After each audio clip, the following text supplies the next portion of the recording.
What's up, it's Nez, and hello everyone, welcome back to The Letter. Last episode, we finally got to kill Ashton Frey, and now we're at the very last chapter of this long-ass visual novel. Time for Luke's chapter. To say that I'm scared of what's happening is a gross understatement. Trouble of any sort is the last thing I want to get home to after a long day of work and a trip to the bar. And when I see Hannah near prostrate, I can only feel dread. She twitches and seizes, body wound and coiled tight before thrashing, shuddering and shaking. Like a woman possessed, her mouth falls open and her eyes roll back to her head. It has the hallmark signs of a seizure, the symptoms are similar enough. And that knowledge, the fact that I know this, only makes me feel worse. Any anger I caused by our disagreement on parting ways, no matter how temporary she claimed it to be, disappeared. The alcohol-induced daze that I felt being brushed aside as I run to help her. None of that mattered at the moment. Is Luke gonna die? Oh no, this happened before, this was way before. But to hold her close is all I can do while she thrashes about. I know this is wrong, that I'm not supposed to hold her down, yet I do it out of instinct, reflex even. I'm terrified of hurting her, but I see no other way to keep Hannah from hurting herself. It takes a lot to keep myself from running off to get help when she needs me here. And it takes everything I have to keep myself intact. When she says my name, I realize the seizures have stopped, but that doesn't make the dread go away. Please. What happened here? Who did this to you? I don't know. I'm so sorry. The sight of her tear-streaked face is enough to twist a knife in. It doesn't help that I'm lost as she is right now, and all I can say is... Shh, it's alright. You're safe now, Hannah. Oh no, she isn't. You're safe now. It takes a bit to go through the house with my inebriated self. That's even made worse by the fact that I had to carry a nearly unconscious person as well. I was about to give up too until Shroken shows up to lighten the load. He quietly takes her from me without question and brings her up to the bedroom. And me? Well, I couldn't bring myself to follow, not right now. Not while I'm drunk and rattled by what transpired. It's a miracle I was able to help at all. So here I am, sulking in the parlor chair with a glass of wine in hand. I can't even remember what particular vintage it is, and I practically did not care right now. Because when you're already drunk and still have problems, even more alcohol should help. God damn it, you're jacked. Of course, the butler chooses now to appear and be unhelpful. You know what actually solves all problems? Death. But it is not recommended. I wouldn't recommend it either. Alcohol isn't a true solution either. It's worked well enough for me. I'd like to believe that I get my best ideas while I'm thoroughly hammered. Not everyone might agree, but they can't really do anything about it, can they? With a fuck ton of money comes great power, sometimes responsibility. And with that responsibility comes a lot of reasons to get drunk. Of course, I can just tell responsibility to sod it off if I was feeling reckless, and Christ, I must be really drunk if I'm thinking in circles. I just need something to focus on and I should be fine. How is she? Is she alright? If panic crept into my voice at a question, I don't let it show. It would be a show of weakness to be so frazzled to show so much concern over a woman who is going to put me aside. People like him who work for me I trust with business but not with myself, never with that. Only Hannah has come so close. Only she has truly seen the man beneath the facade. Only her actions can wound me so. Sleeping. Aside from a few bumps and bruises, she seems to be fine. A maid is watching over her for now. It is best not to leave her alone. But, if I may ask, what happened? I was in the gardens when I heard screaming. Did you... No, it wasn't me. I'm quick to be on the defensive. I may be capable of a lot of horrible things, but I would never harm her of all people, no matter how angry I might become. I would never lay a hand on her to hurt her. I didn't do anything. I wouldn't do anything like that. I don't even have a reason to. You don't consider her wanting to be a part as reason? It isn't. Well, it is. I don't want to talk about it right now. But what happens was I got home. She was seasoned in the kitchens. Is she ill? Not that kind of doctor. But I've already scheduled your physician for a house call tomorrow morning. We'll still have to monitor her as soon as she wakes up and... Oh god, things are coming back to me. I need a drink. Really? You're still drinking? Why, yes, it seems to be the bloody best time to be drinking. I'm allowed, aren't I? Our wife who just had a seizure, let him drink. After all, I've just found my wife having a seizure and I shouldn't give two shits about it. Not when she's about to leave me. But I do. Goodness, I do. A big generous gulp just makes it so that the taste of cherries, raspberries, and strawberries wash over my tongue. The thing too sweet considering its deceptively earthly aroma. A Villeneuve's Vineyard, seasoned red, isn't really something to scoff at. I've had many good memories with this particular drink. This particular bottle, in fact, was a gift. It served the purpose Lady Blair Knott had given it to me for, to forget. All the same, whether I took this bottle or a Pinot Noir, it is just a means to an end. I will probably have to finish the whole bottle to get drunker than I already am. But no, she doesn't need to be taken care of. If she wants her time apart, she'll have it. It breaks my heart just to let her go, but she deserves this much, doesn't she? We both deserve this much. I'd be a hypocrite if I didn't let her go besides. Daisy would laugh her ass off or be filled with horrible pity if she knew. I'm not supposed to let someone else define me, and if I refuse to let her go, I'd be forcing myself to define her. She's had her uses. She's done a lot for me in the 7 years we've been together. I pursued her at first for the money. It was supposed to be strictly business. There might have been a time too when I considered taking her out of the picture so I can do with the money as I pleased. I had planned to manipulate her, and I feel horrible thinking about it. But along the way I had changed, if only for her. Perhaps my father would scoff, tell me I've gone soft. Maybe I have, doesn't matter. 7 long years. It had its up and downs, and it certainly hasn't been a perfect marriage. We had our fights, but who hasn't? But those small moments where we could just laugh and be our happy selves were always magical. They made all the years worth it, and I had seen many more years to come. So where did I go wrong? I've loved only 2 women in my life. Mother dear, bless her soul. And Hannah, who has been my sunshine for so long. Losing her, I feared that I might become more like my father. Had Damien Wright stayed with Mother or any other of the numerous women he's had a child with, would he have been less of an embittered shell of a man? Would having a darling love in his life made him a better person? Perhaps it's biased of me to doubt it so. I don't think I could ever see the old man in a favorable light. I'm just surprised that you're not afraid. She might be leaving with delicate information. Oh, she might know something. But if she hasn't done anything with the knowledge for this long, I don't think she would do anything now. If she had even an inkling of what I've done, what I'm capable of, she'll know it's not a good idea. Hannah's a smart woman. Yeah, why do people fucking like Luke? Sure, he's a complex character, but he's a sociopath at heart. Unlike our blonde waifu, who's smart, kind, hardworking, generous, and loyal. I can go on and wax poetic about her if I had any talent with this stuff. Why don't you sit down and have a drink with me? Don't worry, it's not poisoned or anything. Lonely? Oh, I suppose there's no harm. With a shake of my head, I procure another glass and pour some of the red wine. Watching the red liquid is fascinating all on its own with my muddled brain, that I rarely notice sloshing some of it and staining my suit. It'll be an utter bugger to clean, so I'm glad that isn't my problem. Handing it over, I can't help but look up at the ceiling and let out a sigh. My eyes glaze over though, I won't let it go further than that. Raising my own glass for a toast, I clear my throat. We drink to... Do we really need a reason to? The world is messed up. War, terrorism, famine, poverty, loved ones and love lost. The world is a cesspool. Might as well be drunk if we're going to drown in it. A bit less eloquent than your usual speeches, but zum Wohl. A sip. A gulp. Refill. Rinse and repeat until the bottle of Villeneuve has barely a fifth left. I must have drunk most of it because I barely see Shrokin take a sip after his first glass. It certainly feels that way. I don't think I can even stand up, let alone walk. I'm all legless. My mind just feels so funny and everything else equally hilarious. Bloody hell, I think I can make out faces of a bald man in the wallpapers. With the butler also standing up, he looks like a skyscraper from where I'm seated. Jesus Christ, I have Sasquatch as a butler. I have a great alcohol tolerance, so this, seeing how I'm a giggling wreck right now, is, I assume, really bad. If there's any sober part left to me, it'd probably shrivel up and die just thinking of the hangover that'll come in the morning. But I can't help but get distracted at the sight of the moonlight peeking through the curtains, shiny and shimmery and absolutely splendid.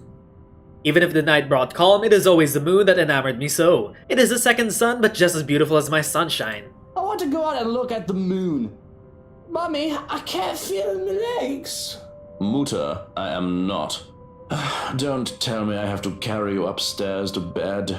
You know, Hannah, she told that photo man that I was a trying husband. I can't even. The nerve of them, right? He goes and takes her out shopping, and they give me lip service in return. I bet they were talking shite while they were in the store spending my money. Actually, no, Zach was just trying to tell her about the photographs. Am I a trying husband, Joe? I wouldn't know. You're not my husband, are you? But you are a trying Dummkopf when you are this drunk. I didn't even do nothing. I did my best to behave decent. Whiskey and Mint are just good friends, that's all. And that Rochelle woman's baby isn't mine. I swear, I couldn't love any other woman than Hannah. Miss Pink is right. I don't know how she can even put up with me. She deserves far better than me, but... But? Hannah must be so tired. I'm a brat, aren't I? She said as such. Good job, you're self-aware. I don't want Hannah to leave me, Joe. Oh God, she's the love of my life, you know? I'm a shy human being without her. I should... You're a shite human being with her. Flowers. Lots and lots of flowers. All of the flowers. Enough to make the Queen's Gardens look like a fucking dumpster fire in comparison. All well and good, but you are not achieving any of that while you are lying on the carpet. Now, if you can lift your skinny ass and work with me. 1, 2, 3. But I don't want to go to bed. The moon is so pretty tonight. I should just let you sleep on the ground, Bratwurst. And did he? Seems like we're asleep now. Tomorrow and tomorrow and tomorrow creeps in this petty pace from day to day. Come on, Mommy, wake up. I want to be in that play. Mommy, wake up. You promised that you'd help me practice my lines today. The auditions are tomorrow, so I have to practice. To the last syllable of recorded time. And all our yesterdays have lighted fools. The way to Dusty. Mommy, are you all... I choke back a scream and wake up in a cold sweat. With my heart pounding in my ears, it takes a while to remember where I am. In the dark and cold of the room, one can't fault me for feeling ill at ease. It isn't as bright as the penthouse, and the renovations did little to change how old it feels. We've been here for less than a week. It'll take a bit more to adjust. It's hard to feel cozy though when I'm bloody freezing. Nudging the lump of fabric next to me, I sigh. It's cold. Don't hug the sheets, Hannah. Something tells me that's not Hannah. She always did this though, it hardly bothers me. Growing up, I was lucky to have something to use as a mattress. I'm not the one who grew up accustomed to Egyptian cotton with a thread count of 800. Besides, the warmth that Hannah exuded on her own is usually enough to keep me sleeping throughout the night. The temperature tonight must be something else with how chilly it is right now. I must be considerate, after all the poor dear is ill, though I loathe to think about what had just transpired. Don't make me pull those sheets off you. That blanket is large enough to cover an elephant. You'll need to share. It takes a while. What was that, honey? Apologies. I'm just in the loo, so if you can give me a moment. And there we go, that's not Hannah. There's no sign that they'll be moving where they lie. With care, I go for a knife hidden under the side of my bed. It would be foolish for me to instigate anything while I'm unharmed after all. To pull back the covers would be a more difficult affair, because reaching out to uncover who is underneath, I have to prepare for anything and assume the worst. If I so much as see the nozzle of a gun, there's going to be a murder tonight. I know they say not to bring a knife to a gunfight, but I think I can sink a blade in his liver faster than he can point and aim. I see the rise and fall of the sheets, though it could easily be mistaken as the fault of the breeze. I hear their breathing. A great sense of foreboding comes over me, making me hesitate in my plan. I should just get Hannah and myself out of here, not look back and let security handle it. That's what they're here for. Or maybe I should just man up. There's no way I'm risking the chance that inaction will put Hannah in danger. But what's the worst that could happen, right? I have no reason to be afraid.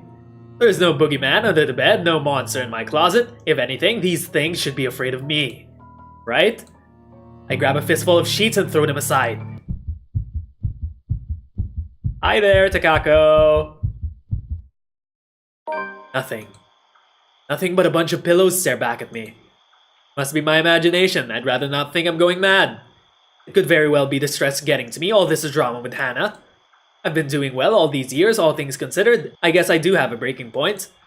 But still, the world goes on even if one cannot, and I must go along with it. I suppose a day off or two tomorrow wouldn't hurt. Rest aside from a few hours of sleep will be welcome, more than. I can't shake off the unease. I dare say that I feel afraid, irrationally so, that something will come creeping and crawling from under the bed even as I lie back down and close my eyes.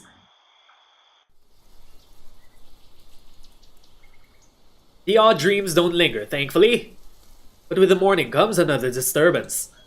Both too loud and too sharp for my taste, and I have very fine taste. When the piercing rings of the doorbell reaches even the bedroom, I'm very much inclined to think the person who built this place lacks any sense of it. Perhaps the only thing good in this is that the ruckus has chased away the needling guilt from last night's commotion, if only temporarily. Still, it's a bloody annoying distraction. I can already tell that this is going to be a long day. It hasn't even started. Before the racket even lasts another minute, I'm peeling myself off the bed and heading straight for the main door. There will be a murder today if this doesn't let up. How quaint. It seems everything in this blasted universe is intent on getting in my nerves as of late. Gordon Bennett! Only a Nancy would knock at such an ungodly hour! In the first place, I shouldn't be the one doing this. This is why I hired a valet, for fuck's sake. Where's that damn butler when I need him? I'll be honest, if only for today. With the mansion this quiet at this hour of the morning, it's easy to believe all those little ghost stories might be real. But the only horror here is how long Hannah's patience with me will last after the incident at the party. Neither the deafening silence nor the biting chill spread across every room in the place. There's no place for fear when another set of problems already burns that fuel. So I wait for another second. When no butler still answers my call, I simply yank the doors open myself, perhaps with more force than needed. And maybe it should be appropriately there, considering the person on the other side of the hour he dared appear on my doorstep. Even someone with half a brain knows not to disturb anyone this early. Brief confusion quickly gives way to anger, and before the bloody photographer can even get a word in, I'm hurling venom at him. It's less than he deserves, really. Hannah will disapprove, scold me for treating the man with such disrespect if she hears me right now. She seems fond of him after all, treats him like a friend she's known for years. But she's not here, isn't she? What she doesn't know... You! Again! It's bloody 6 in the morning! What the hell is it now? Listen, sir, I know this is not a good time. Oh, it's not a good time! Did you even check the clock before coming here? I bet you didn't! This is still my home. My rules also apply to this place as much as Hannah's zoo. As simple as that. Unlike you, the ones living in this house need to sleep. It just so happens it's also a person I will never take a liking to. No need for remorse. Come back when people are actually awake, or I'll call security on you. He continues shouting even as I slam the door in his face. Some nonsense about the news lately, though I don't understand most of it. However, with the closed doors muffling the better part of it, and with no ears to listen, his tirade doesn't last too long. Eventually he leaves and silence once again fills the room as it should. In hindsight, maybe I should call for psychiatric services. He certainly sounds mental just screaming like that. A suspicious man like him left roaming the immediate grounds. Nothing good can come of it. But if his presence will indeed bring a problem, a sign of bad things to come, I'll probably know soon enough. Worst comes to worst, Johans will take care of it if need be. It's what I'm paying him for. In the meantime, the bigger problem at hand, a hangover. Maybe I'll have some absinthe to temper it, dog hairs, or some wine to help me get back to sleep. It's still early, 1 glass won't hurt. Or 2. Whatever the case, I need to think, wherever that will lead me to. It's nothing. Everything leads to nothing. Except for this pounding headache as if my mind will burst at any time and leak out of my ears. My vision swims and out of view. My stomach threatens rebellion, with plans of making me throw up what little food I've taken in with how my mouth feels like it's filled with cotton. One would think that the fact that I'm hungover would make me the grumpiest person in the room. But as it is, my eyes move over to Hannah, who is stirring sugar in her tea and scowling down at it, all the while as if it had just murdered the baby in front of her. I have half the mind to bemoan my current state and make a fool of myself just to make her smile. And I'm rather good at bemoaning. Not that I would admit it. Why, I'm already adopting the posture of a whiny teenager as I speak, slouched forward with my cheek on the table. Oh, I'm dying! Oh God, I'm dying! Hannah! Johans, call an ambulance, please! Let it be known that I leave all my belongings to Hannah right knee Evans. Everything but 30,000 quid. But oh, I see a bright light. I see a farm. Theatrical, isn't he? Mother dearest, is that you? Little Lucille is on his way home. I'm so sorry, but I must leave you, Hannah. Cover my face. Your eyes dazzle. I die young. That much I can manage through the hangover, a thing entirely my fault considering I've twice drunk the night before. Another thing I will never admit. Really, it's a miracle I haven't accrued alcohol poisoning yet. Oh, stop being so melodramatic, Luke. Besides, you never lived in a farm. You hate farms. We are not bringing you to the hospital for a hangover. Really. One would think you'd be used to it by now with how stubborn you are about your drinks. Dare I ask what the 30,000 quid is for, though? It pulls a small smile from her for a moment, but the pinched look on her face returns quickly enough. He lost a bet with Robert and Elise after a night of drinking at the Crawl. 10,000 each. And another 10 to me. The sneer that makes its way on my face doesn't hold as much heat as it usually does. It's just a bit of friendly ribbing. Though I still wish he wouldn't tattle. Of course it was my fault for mentioning the money. It wasn't like anyone will notice 30 grand missing from millions, though. That's how much I spend on a normal weekend. Oh, must you be such a teacher's pet? I told you not to talk about it. I'm having second thoughts about moving to the penthouse. If this is what you do when I'm not looking. I've almost forgotten about that little arrangement too. Shame. Hopefully that's the reason why she's so intent on glaring at the table until its varnish peels off. The alternative will be sobering. It was that one time. I'm not a child in need of minding or mother hens. As much as I'd love for you to stay, you said you need some time to yourself. Don't let the fact that I lost a bet once make you think I have to be supervised. It wasn't. I'm just worried about you, Luke. I'd be less so if you actually sat up. Why are you worried about me? I'm more concerned about what your doctor told you. How did the house call go? I didn't want to intrude on her privacy when the doctor arrived. A ridiculous statement considering I'm still her husband.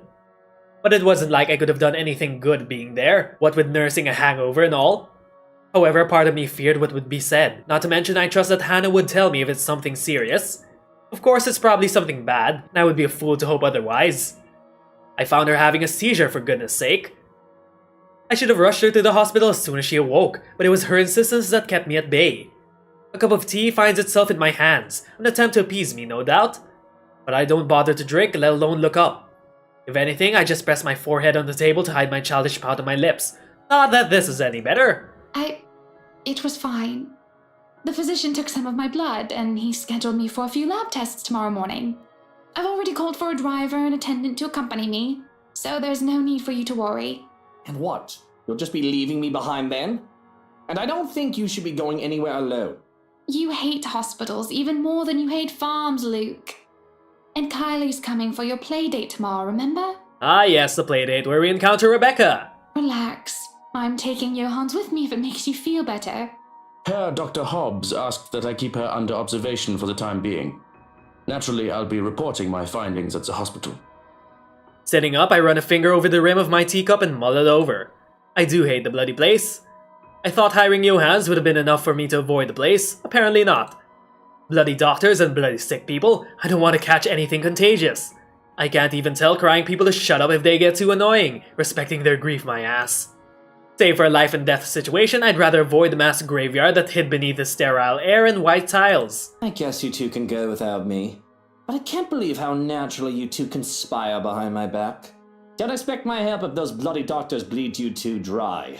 Vampires, every single one of them. Not as bad as lawyers and politicians, but close enough.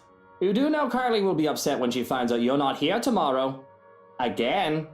She'll be happy enough to spend time with her fairy godfather, I'm sure. You're a good role model for her, despite your whining. Despite your whining. No matter how many times Hannah claims that whining is unbecoming of me, I never listen. It's not like anyone that matters is here to judge. Well, it's not like anyone else actually matters. I'll whine if I bloody well want to, and I'll be no lesser because of it. Of course, I will not tolerate another person's whining. Except perhaps for Hannah, but she hardly ever does that. Even right now, I can see a look of pain passes on her face and her hand goes to her stomach. Yet she keeps quiet, not bringing it up or complaining.